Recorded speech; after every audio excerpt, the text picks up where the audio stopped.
प्यारे बच्चों, अस्सलाम वालेकुम वरहमतुल्लाहि वबरकातुहू। ये दर्ज शशम की किताब है बहारिस्तान उर्दू। इसका हम इसमें से एक सबक हम पढ़ेंगे। आज एक नया सबक पढ़ेंगे जिसका नाम है शेर मैसूर टीपू सुल्तान। शेर मैसूर टीपू सुल्तान के बारे में आज हम पढ़ेंगे कि ये कौन थे, कहाँ से आए थे, इनके खसाइल क्या थे। ये सब आज हम इस सबक में पढ़ेंगे। तो मैं सबक की बुलंद ख़्वानी के साथ साथ सबक को समझाने की भी कोशिश करूँगी। सबक चूँकि लंबा है इसलिए इसके हम कई दो हिस्से करेंगे। हिस्सा अलिफ जो है वो हम आज पढ़ेंगे। जनूबी हिंदुस्तान में मैसूर एक तारीखी शहर है। आज से तकरीबन 250 साल पहले इस इलाके में हैदर अली नाम का एक सिपाही था। वह अपनी हिम्मत और हौसले से तरक्की करता हुआ मैसूर की रियासत का हुक्मरान बन गया। 18वीं सदी के आखिरी हिस्से में अंग्रेज़ों ने मद्रास में अपना इक़्तिदार कायम कर लिया था। वो चाहते थे कि एक एक करके जनूबी रियासतों को ज़ेर कर लें और अपनी हुक्मरानी कायम कर लें। अंग्रेज़ों ने बाज़ देसी रियासतों की मदद से हैदर अली की क़ुव्वत को कुचलना चाहा, लेकिन उन्हें कामयाबी हासिल नहीं हुई। हैदर अली भी अंग्रेज़ों की चालों को खूब समझ रहा था। उसने तने तनहा अंग्रेज़ों को पैदर पे शिकस्तें देकर अपनी बहादुरी का लोहा मनवा लिया। सन 1782 ईस्वी में उसका इंतकाल हो गया। उस वक्त उसके बेटे फ़तह अली टीपू की उम्र 20 साल थी।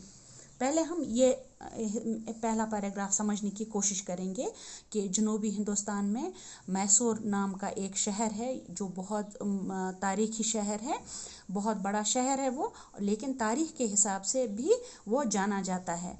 आज से तकरीबन 250 साल पहले इस इलाके में हैदर अली नाम का एक सिपाही था।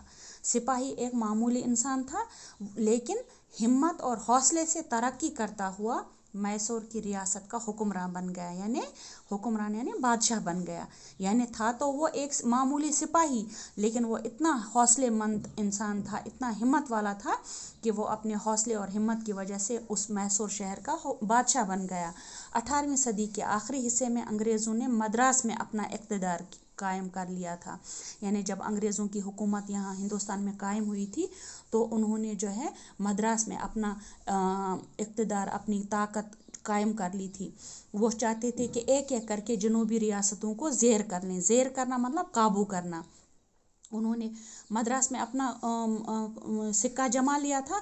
अब वो चाहते थे कि जितनी भी रियासतें हैं जनूबी हिस्से में, उन सब पर वो कब्ज़ा कर लें और उस पर अपनी हुकूमत कर लें।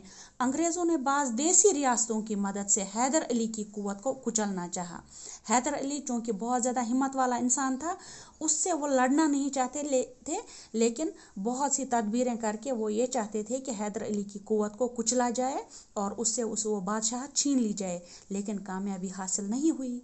हैदर अली भी अंग्रेज़ों की चालों को खूब समझ रहा था। यानी हैदर अली कोई मामूली इंसान नहीं था जो अंग्रेज़ों की चालों को न समझ सके। उसे ये सब समझ में आ रहा था। उसने तने तनहा कहते हैं अकेले, अंग्रेज़ों को पैदर पे शिकस्तें देकर अपनी बहादुरी का लोहा मनवाया। यानी अकेले उसने अंग्रेज़ों के साथ लड़ाई करके उसने अपनी बहादुरी का लोहा मनवाना कहते हैं कायल करना। यानी अंग्रेज़ भी मानते थे कि सही में हैदर अली बहुत बहादुर है। सन 1782 यानी 1782 में उसका इंतकाल हो गया। किसका? हैदर अली का। उस वक्त उसके बेटे यानी हैदर अली का बेटा जिसका नाम था फ़तह अली टीपू, उस वक्त जब हैदर अली का इंतकाल हो जाता है, जब वो इस दुनिया से चला जाता है, उस वक्त उसकी उम्र 20 साल थी। हैदर ने टीपू की आला तरीन तालीम का इंतज़ाम किया था और उसको बेहतरीन जंगी तरबियत दिलाई थी। यानी हैदर अली ने न सिर्फ अपने तक ही वो बहादुरी महदूद नहीं की थी, बल्कि अपने बेटे टीपू की भी अच्छे से तालीम और तरबियत की थी और उसको जंगी तरबियत भी दिलाई थी। اور یہ ٹیپو سلطان جو تھا ٹیپو وہ اپنے باپ کی طرح باہمت، حوصلہ مند اور دلیر تھا، یعنی بہادر تھا. دلیر کہتے ہیں بہادر کو. سیر و تفریح میں بھی ٹیپو کو شیر کا شکار بہت پسند تھا. یعنی بادشاہ تو سیر و تفریح کرنا پسند کرتے تھے اور ٹیپو بھی سیر و تفریح میں شیر کا شکار پسند کرتا تھا. وہ تلوار سے شکار کرتا تھا. شیر کو بندوق سے مارنا وہ بزدلی سمجھتا تھا. یعنی بہت سے لوگ ایسا کرتے ہیں، بندوق سے گولیاں چلا کر شکار کرتے ہیں جنگلی جانوروں کا، لیکن ٹیپو سلطان کا ماننا تھا کہ شیر کو گولی سے مارنا یا بندوق سے مارنا بزدلی ہے. اگر مقابلہ کرنا ہے تو تلوار سے کرو. اس کے تخت نشین ہونے سے پہلے کا واقعہ ہے، یعنی جب ٹیپو سلطان ابھی بادشاہ نہیں بنا تھا تو اس سے پہلے کا واقعہ ہے کہ ایک روز ٹیپو ایک فرانسیسی یعنی فرانس کے ایک افسر کے ساتھ شکار کو گیا. شیر سامنے آیا تو افسر نے بندوق تان لی، یعنی افسر چاہ رہا تھا کہ گولی سے شیر کا شکار کیا جائے. ٹیپو نے اس کو روک دیا. ادھر شیر تیزی سے ان دونوں پر لپکا، یعنی جھپٹ پڑا، حملہ کیا اس نے. ٹیپو نے بجلی کی سی تیزی کے ساتھ جھپٹ کر شیر پر وار کیا. یعنی ٹیپو سلطان نے آؤ دیکھا نہ تاؤ دیکھا، نہ ڈرا دھمکا وہ، بلکہ وہ آگے جا کر اس نے اپنی تلوار سے شیر پر حملہ کیا اور تلوار کے ایک ہی وار میں شیر کی چاروں ٹانگیں اس کے جسم سے الگ کر دی تھی. فرانسیسی افسر یہ دیکھ کر دنگ رہ گیا. اس واقعے کے بعد سے ٹیپو کو شیر میسور کے نام سے یاد کیا جانے لگا.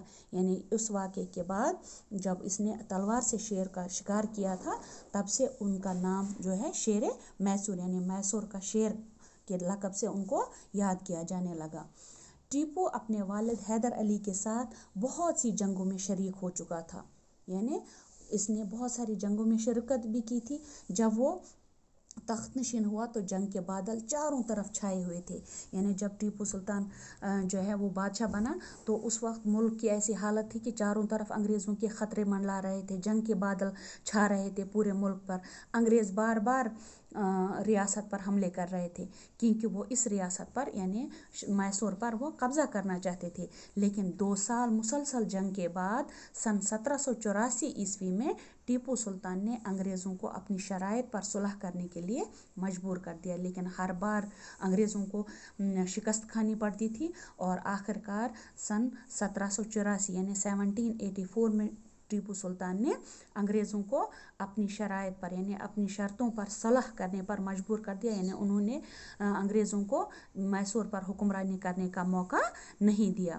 آج کا سبق ہم اتنا ہی پڑھیں گے کیونکہ ویڈیو کافی لمبی جا رہی ہے، تو آج کا سبق اتنا ہی. آپ اس کو اپنی جگہ بھی اپنے گھر میں جا کر پڑھیے، پھر سے ویڈیو کو بار بار دیکھیے. جہاں سمجھ میں نہیں آیا آپ مجھ سے کانٹیکٹ کر سکتے ہیں.